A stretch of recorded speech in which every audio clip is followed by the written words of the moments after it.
हरिदास जगदाळे. मी हरिदास जगदाळे, शिवसेना उपजिल्हा प्रमुख शिंदेगड. आत्ता काल परवापासून जे पालकमंत्री आणि कोरेगावचे आमदार कृष्णा खोरेचे उपाध्यक्ष महेश शिंदे यांच्यामधील जे पेपरला किंवा याला काही गोष्टीमध्ये द्वंद्व दिसते, तर ती वस्तुस्थिती नाही. फील्डवरती ग्राउंडवरती काम करणारा जो माणूस असतो तो आत्मविश्वासानं सांगतो की मी लोकांच्या कामावरती आणि लोकांच्या मतावरती विजयी झालो, ही वस्तुस्थिती आहे.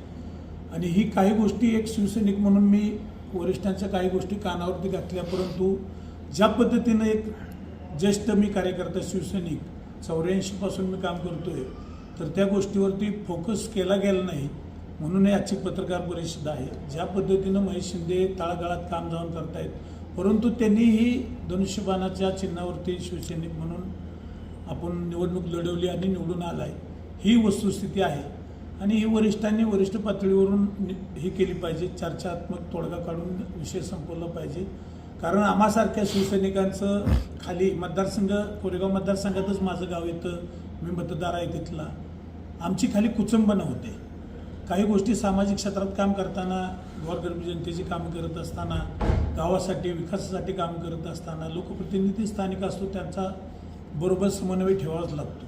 आणि ज्या पद्धतीनं साखळी शाखा प्रमुखांच्यापासून पक्ष प्रमुखांच्यापर्यंत असते, त्याच्यामध्ये अनियमितता थोडीफार घडती. कारण ज्या ज्या वेळेला अगदी माझी जिल्हा प्रमुखांची नावं घेतली तर नरेंद्र पाटील असतील, नानासाहेब भोसले असतील, किसनराव नालवडे असतील, संभाजीराव देशमुख असतील, सुरेश गोडसे असतील, राजेंद्र चतुर असतील, अण्णा देशपांडे असतील, कुंभारदरे असतील, जुन्या काळातल्या लोकांनी जी पद्धतीनं विरोधात राहून शिवसेना चालवली आणि त्याच्यातून आता जे काही गोष्टी निग्लेक्ट केल्या जात आहेत, काही गोष्टी पदाधिकाऱ्यांना विश्वासात न घेता मिटिंग केली जाते, आवक जावक जी वाढते होते, त्याच्यावरती जे विचार करायला पाहिजे तो करीत नाहीत.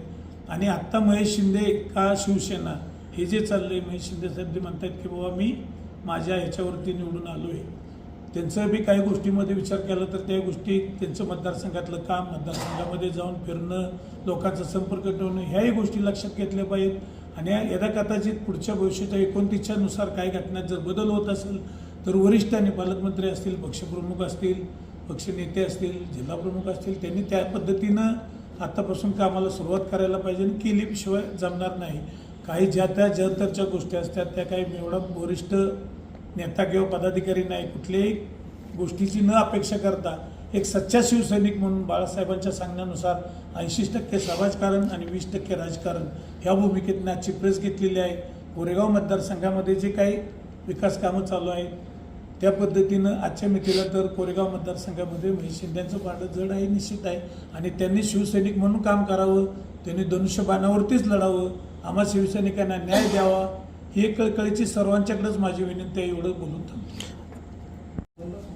आपल्या या प्रेसमध्ये आपण जे विचारलेला प्रश्न आहे की आत्ता नुकताच एकनाथ भाईंच्या हस्ते गांधी मैदानावरती राजाभाऊ बर्ग्यांचा प्रवेश झाला, पक्षप्रवेश झाला. मग आपल्या म्हणण्यानुसार की महेश शिंदेच्या विरोधात उमेदवारी द्यायचा विषय आपण काढला तर ज्याचं काम श्रेष्ठ आहे तो निश्चित निवडून येतो.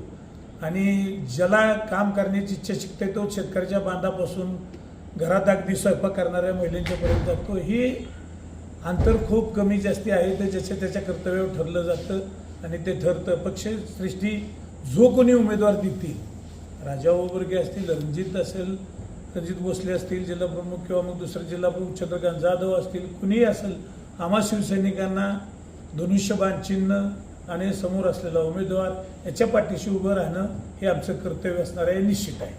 काल आलेले राजाभाऊ आणि तुम्ही जुने, अशी कशी तुम्ही फरक करताय? काल आलेले म्हणण्यापेक्षा पक्षश्रेष्ठींच्या आदेशानुसार चालणारा शिवसैनिक म्हणून मी आहे. त्यामुळं काल आलेले असतील आणि पक्षश्रेष्ठींना जर ते पटत असेल तर तो त्यांचा निर्णय. आमचं काम धनुष्यबाण, शिवसेना, पक्षवाढी ह्या गोष्टीवरती जुन्या काळात सतरांच्याच उचलायच्या. हो, आता तीच परिस्थिती झाली असं वाटायला लागलं. कारण ज्या पातळीवरनं वरिष्ठांनी दखल घेऊन कार्यरत ठेवणाऱ्या शिवसैनिकांना न्याय दिला पाहिजे, त्या पद्धतीनं जरा थोडंसं आता डिले होत चाललंय असं वाटायला लागलं. त्यामुळं काही गोष्टी आपल्या समोर आणायच्या म्हणून हे आणलेल्या आहेत, बाकी काही नाही.